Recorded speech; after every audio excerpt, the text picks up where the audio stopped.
Laymen's evangelical fellowship స్థాపకులు ఎన్ దానియేల్ గారు 63వ సంవత్సరం మే 4వ తేదీన చేసిన ప్రసంగం. వాక్య పఠన భాగము రోమా పత్రిక 12వ అధ్యాయం. పరిశుద్ధుడైన పౌలు రోమా, గలతీ మరియు కొరింథీ సంఘాలకు రాసిన ఉత్తరాల్లోని సిద్ధాంతపరమైన బోధలన్నిటిలో అత్యున్నతమైనదిగా ఈ అధ్యాయం వర్ణించబడినది. మనము దేవుని వాక్యమునకు విధేయులమౌటకు ప్రయత్నించినప్పుడు పాపమునకై మరణించుట మనం ప్రారంభిస్తాము. మన శరీరములు సజీవ యాగములుగా ఉండాలి. మన శరీరములను స్వాధీనపరచుకున్నటకు మనము ప్రత్యేకముగా ఏది చేయవలసిన అవసరమే లేదు. మనము దేవుని వాక్యమునకు విధేయులమయ్యే కొలది మన శరీరములు వాటంతటవే పూర్తిగా చనిపోయినవిగా తయారగును. దేవుని ఆత్మ వారిలోనికి వచ్చి శరీర స్వభావాన్ని చంపును. ఆత్మ ద్వారా శరీర కార్యములను మీరు చంపివేయుదురు. మనము దేవుని వాక్యమును అనుసరించినప్పుడు ఆయన పరిపూర్ణ చిత్తము మనలో జరుగుచు మనలో శరీర కార్యములు చనిపోవును. మన ఆలోచనలు, ఆశయాలు మరియు కోరికలు అన్నీ మార్పులోనికి రావాలి. మనమెంతో జాగ్రత్తగా చదువుచున్న ఈ అధ్యాయము నెరవేర్చబడుటకైన తీవ్రమైన వాంఛ మన అనుభవముగా తయారగునని మనం తెలుసుకుంటాము. పౌలు దాన్ని వ్రాసినప్పుడు అది అతని అనుభవముగా తయారైనది. యేసు కొండ మీద ప్రసంగం చేసినప్పుడు అది ఆయన అనుభవం నుండి వచ్చిన ప్రసంగం. అది దేవుని వాక్యమునకు ఇష్టపూర్వకమైన విధేయత యొక్క పర్యవసానం. మొదట మనము లోకమునకు చెందిన వారమై ఉండవచ్చు. మన బంధువులు ఇది మా ఆచారము, మీరు దీన్ని అనుసరించాలి అని చెప్పవచ్చు. అయితే మీరు వారి చేత కట్టబడి ఉండకూడదు. అది దేవుని చిత్తమా, అది నాకు ఆత్మీయంగా ప్రయోజనకరమైనదా అని మనము యోచించాలి. నీ మనసు నూతనపరచబడును. నీ మనస్సు ఒక మార్పు చెందు క్రమము గుండా వెళ్ళును.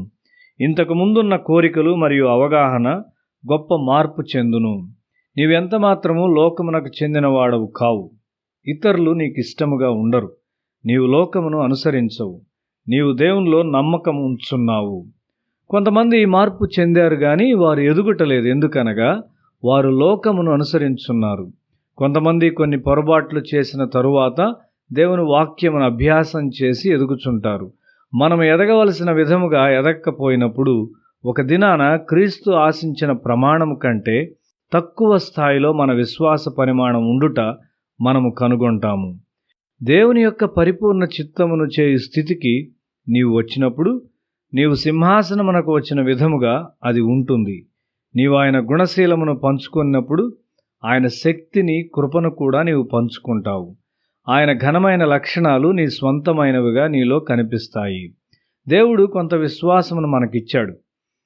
మన విశ్వాసం యొక్క పరిమాణము మరియు నాణ్యత దేవుని వాక్యమునకు మనమెంత విధేయులమై ఉన్నామో అనే దాని మీద ఆధారపడి ఉంటుంది. నీ కోరికలు మరియు ఆలోచనలు పరలోకము చేరు ఒక బలమైన ప్రార్థనగా తయారవుట నీవు కనుగొంటావు. నీ ఆలోచనలు ఖచ్చితమైనవిగా ఉంటాయి. అవి నెరవేర్చబడును. నీ సంఘమునకు లేక నీ కుటుంబమునకు ఏదైనా చేయవలనని నీవు కోరినప్పుడు అది నెరవేర్చబడుతుంది. ఎందుకనగా నిన్ను నీవు దేవుని వాక్యమునకు లోబరుచుకున్నావు కాబట్టి. అది ఒక అద్భుతమైన అనుభవము. దేవుని యొద్ద కనిపెట్టుట చాలా ఉపయోగకరం. ప్రార్థనలో తొందరపడవద్దు.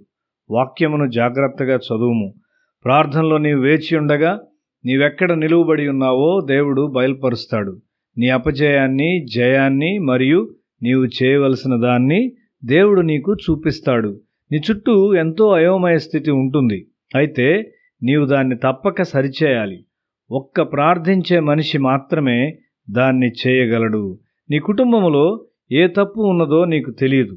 అది చాలా ఆలస్యమైనప్పుడు తప్పు ఏమిటో అకస్మాత్తుగా నీవు చూడవచ్చు. అయితే నీవు ప్రార్థించినట్లయితే ఆ తప్పు ఏమిటో, దాన్ని నీవు ఎలా సరిచేయవలెనో దేవుడు నీకు